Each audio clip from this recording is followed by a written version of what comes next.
It's all good. It's all good. That's what Vandersloot has to say. That's video from ABC's 2020 of Vandersloot emotionless, and he's describing what happened the night Natalee went missing.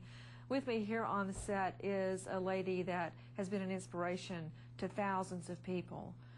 Not only has she never given up in the search for justice for her daughter, Natalee Holloway, but she is now a tireless victims' rights advocate. With me tonight, Beth Holloway. This is Natalee's mother. We are taking your calls live. Beth, thank you for being with us. Thank you, Nancy. Do you ever just get completely worn out with talking about this? Does it rake up the coals every time you talk about it?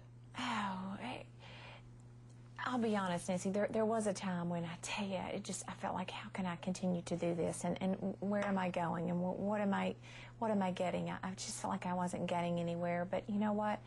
All that steady, constant, everyday steps that we took, each one was well worth it, because look where we are today. I never thought I'd see this time come to where you and I would be sitting here with such absolutely amazing revelations and informations, you know, coming from Yaron himself. When DeVries told you he had new evidence, did he tell you what it was, or did he just fly you over there and you saw it for the first time? Because I saw the video of you seeing it for the first time. Yeah. And you were so composed. I believe that you had to know something because you were so composed as you were watching. Well, what he did was he kind of, it was great how he presented this. I mean, he first just contacted me initially and just asked me to come. You know, no questions asked, and I just said, when do you want me there? Then the next thing he did, which really was great, is he sat me down and explained to me about what I was going to see. He didn't just hit it with me. He really did it in the utmost professional manner possible. And I just think he just respected, you know, me as an individual and what I was about to hear. And so he did a step-by-step process, and then we went into the actual viewing of the video. So I knew what I was going to see. He prepared me well for what I was about to see, but of course you still can't get the full scope of it, because now I was able to see it and hear it. Exactly. But he was very considerate in how he presented it. I just got to ask you, you know more than anybody, and I recall you and I talking, oh gosh, now over a year ago, and you know so much more than the rest of us know about the investigation. What are the inconsistencies that you have seen in his various stories? I mean, I know he started off by telling you, I dropped her off at the Holiday Inn. Then he told somebody else he had sex with her on the beach. Then he said we just caressed and she had convulsions and then she just died. There are so many inconsistencies. There are, but now that we've been able to hear these stunning admissions from Yaron, we've been able to go back now and we can corroborate with some of the things that he's admitting to Patrick, the informant in the car.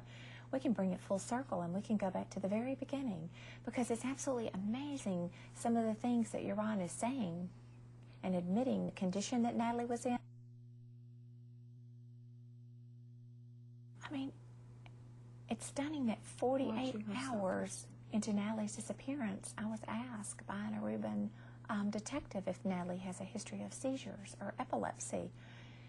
And when I'm hearing Yaron say that it looked like Natalee was having a seizure, and then he even, what makes me sick, and I want to come through this screen and kill him, when he imitates her as she's suffering. That's in a video clip with Patrick. I didn't see that. Yeah, there's one where he does. I watched the whole 2020.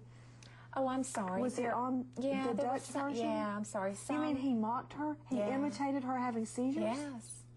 Yeah. So he not only verbalizes it, he imitates it visually. So there were some clips that I saw in the Netherlands, perhaps that may not have been on Twitter, because there was a lot. Yeah, I mean, they drove around for days and days and days. Right. And what we saw were portions of all these days put together when he was talking about Natalee's death. Right. And I'm so glad you brought that up when you began your show, is that this was not one incident where Yaron gave this admission to Patrick. As you said, this was repeatedly over time, these same specific details. So you reiterated that, make it clear that this was not just a one-time admission from Yaron. A one-time high as a kite confession. No, he maintained this over a period of months. Correct. So what you just pointed out is very important. At the very, very beginning, police asked you, does Natalee have a history of epilepsy or seizures? Right. And you didn't know why they were asking. Do you now, in retrospect, believe that Jorn Vandersloot told police that at the beginning? Well, you know, when you look at the facts, it's pretty stunning that, when you have an investigator who asks you that question within the first 48 hours, and when we go back, there were no other medical questions. I mean, he didn't say, does Natalee have diabetes, or does Natalee have, you know, other medical issues. That was the only one. Why would police have kept that from you? That was the only one, and they only asked me once, and I told them no, but they asked Jug. They asked him probably about a dozen times, and Jug had to come to me at least half a dozen times, and I'd say, no, why do you keep asking me that? Out to the lines. Karen in Nevada. Hi, Karen. Hi, Nancy. You are a gift from God. Thank you. Would you tell the defense bar that, please? Thank you. What's your question, dear? I have a comment and then a question. I don't have a camcorder, but I would like to nominate Dave and Beth Holloway for extraordinary parents by proxy from Natalee. And my question is, since the Calpo brothers were also last seen with her, and they lied initially that they had dropped her off, what do you think their motive was for lying in the beginning if they had no part in this whatsoever? You know, that's a really good point, Karen in Nevada, because many people believe that Jorn Vandersloot's confession on videotape completely exonerates the Calpo brothers. But she's right. They did lie and say they dropped her off at the Holiday Inn. Well, several things come to mind when I think about that, and one we have to go back to that Satish and Jorn were in the Carlos and Charlie's with Natalee, so we know that Jorn was we know that these individuals were in charge of Natalee's drinks. They bought Natalee's drinks. They paid for Natalee's drinks. So we can't help but wonder if the drug, the GHB, perhaps was given to her by one of them at that moment. And secondly, Jorn, during his conversations with Patrick, I think this kind of sums it up.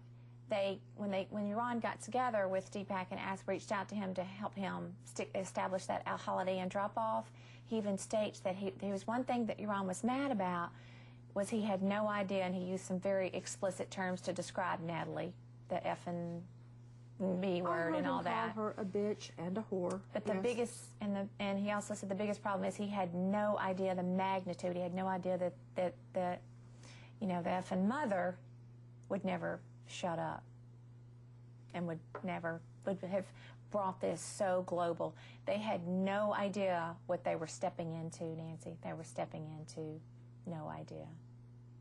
We'll be right back, everyone, with us, taking your calls live. Natalee's mom, Beth Holloway. He's hurt us tremendously, other families tremendously, and some innocent people of Aruba. He has no remorse, a total disregard for anyone else except for himself, even his own family. And it's just shocking to me that someone could do this. It's just, I'm still reeling from it.